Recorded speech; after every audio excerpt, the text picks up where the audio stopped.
Black History Month mean to you?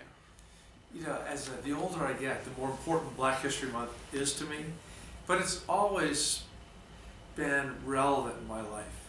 You know, I grew up in Washington, D.C., and my mother and father both grew up in Northern Virginia, in McLean. So, you know, we sort of see ourselves as Southerners. You know, 2/3 of the Civil War was fought on Virginia soil. The two capitals of the Confederacy were Richmond and Danville. And I was like in 4th grade when Virginia had massive resistance. Our Arlington Public Schools had integrated their schools, and then that was seen as a terrible thing in downstate Virginia, and they took away Arlington's right to have an elected school board, basically so they could have school boards that would make sure we didn't integrate.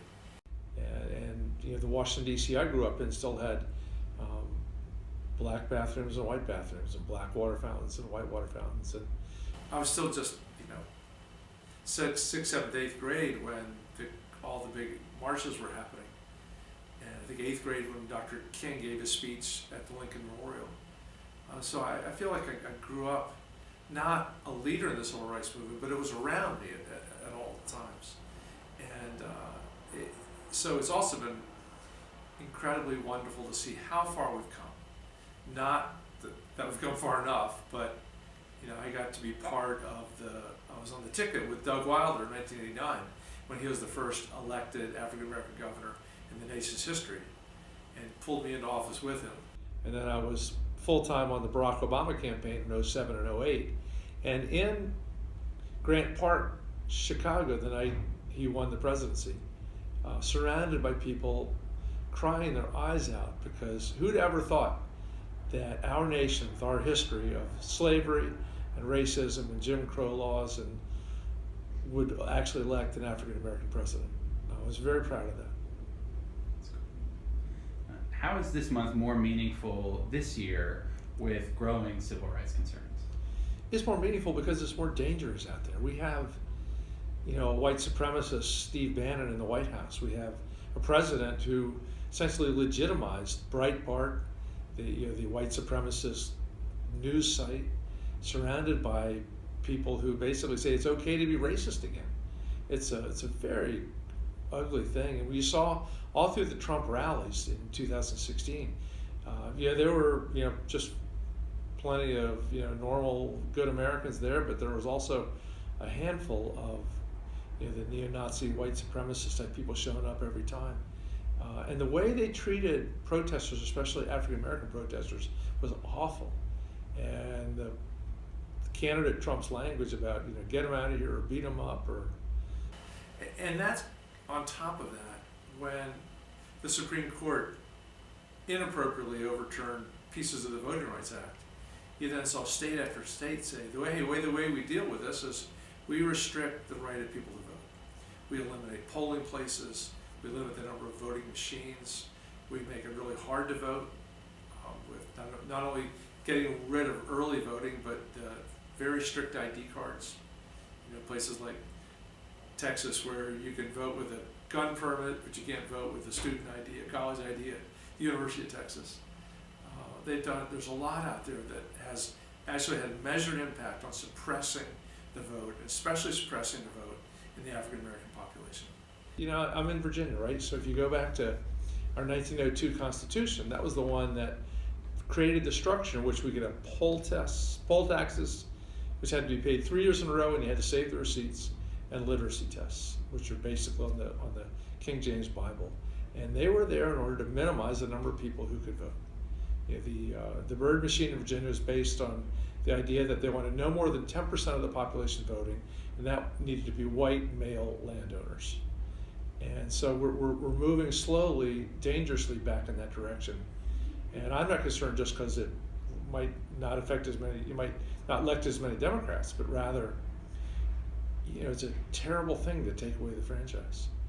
My friend Senator Tim Kaine says that one of the biggest differences in the parties right now is that Democrats want ever more people to vote, and the Republicans, unfortunately and sadly, keep putting obstacles in the way of getting people to come vote. What civil rights leaders do you look up to? Well, one of the best parts about being elected to Congress is I get to hang around John Lewis, who now represents Atlanta in the U.S. Congress, and he's like one of the very last remaining giants from those early 1960s. When he was just a young man walking with Dr. King and others, and he's a humble, thoughtful, generous man, one of the kindest people I've ever met. And he was a guy who spent many nights in jail. He was beaten up many times. He put his life at risk in order to help lead the civil rights movement. And here he is all these years later, still committed to public service. I think he's on the Ways and Means Committee, and he's in Congress every day voting along with the rest of us. But there are others too. I still have great admiration for Doug Wilder. Governor Wilder, he broke through an incredible African-American ceiling. He did it in Virginia, which had when all the states were integrating in the late 1950s, sometimes at the barrel of the National Guard rifle with President Eisenhower's command. Virginia led the massive resistance. It was part of our political thought, was that we are not going to integrate the schools. And to think that Doug Wilder, the grandson of slaves, could come back and be elected lieutenant governor, be elected governor, was a wonderful thing. Bill Ewell, who is the mayor of my city of Alexandria for many years, once again was the, not just the first in his family to go to college, but I think he was part of the class that integrated our high schools, the class that integrated Quinnipiac College up in Connecticut, and I think obviously the first African-American mayor we've ever had. But there's one particular person. I have a dear friend named Carl Eggleston from Farmville, Virginia. Carl and I were both born in 1950, and when he was in 4th grade, the Prince Edward leadership decided that they were not going to integrate the school. They were going to be part of the massive resistance. And so the history is they sold all the assets of the public school system to the new private Prince Edward Academy that only accepted white children. And so many of the kids in the black kids in Prince Edward County went 3 and 4 years with no school. Carl was homeschooled by his mother for I think 3 years, and in the 4th year went over to a neighboring county, Buckingham County, for an education. And yet he has fought back, been an incredibly important political figure, the first African-American ever elected to the Farmville Town Council, built a strong business, in the funeral home business, become a friend to many governors, and he's a guy who overcame incredible odds, and I'm very proud of him. When Mark Warner was governor, he and the General Assembly created a program for all those kids from Prince Edward County to pay for their college education 4 decades later. So my friend Carl went to St. Paul's, which was a historically black college university in Southside, Virginia, and got his 4-year undergraduate degree, his bachelor's degree. For one of those years, he sent us his Christmas card was his report card with a 4.0 average. Has serving in Congress affected your thinking and approach to Black History Month, or to preserving civil rights, and what issues would you like to see Congress work on regarding civil rights? It has, and I don't mean to be partisan, but I look at the difference between the parties here, and I promise you, I wish this were true, and I very much respect the fact that Abraham Lincoln was a Republican. But if you walk out on the House floor, there's a huge black caucus, the Congressional Black Caucus. Almost every one of whom is a Democrat. And they lead 5 major committees, financial services, judiciary, education and workforce, the science committee. I think there's one more led by, and Homeland Security. All led by Democratic African-American leaders. And then Jim Clyburn from South Carolina is one of the top triumvirate of 3 Democrats that leads the whole House. And you go to the other side, and there's one African-American woman, and I believe one gentleman from Texas. That's it, out of 241 people. What you have is an incredible disproportion in terms of representation. And I think that's actually very sad. Because what happens then is so many things that affect the black community writ large. Access to SNAP programs, investment in early childhood education, expansion of Pell Grants, all these kinds of things, the Republican majority will just vote against again and again and again. They're not connected at all to a vibrant, vital African American community in the United States. Is Virginia moving forward, and how, and what concerns do you have about the status of civil rights in Virginia? Virginia's moving forward in some ways and backwards in other ways. One of the ways we're moving forward is we just elected Donald McKeachin to the U.S. House.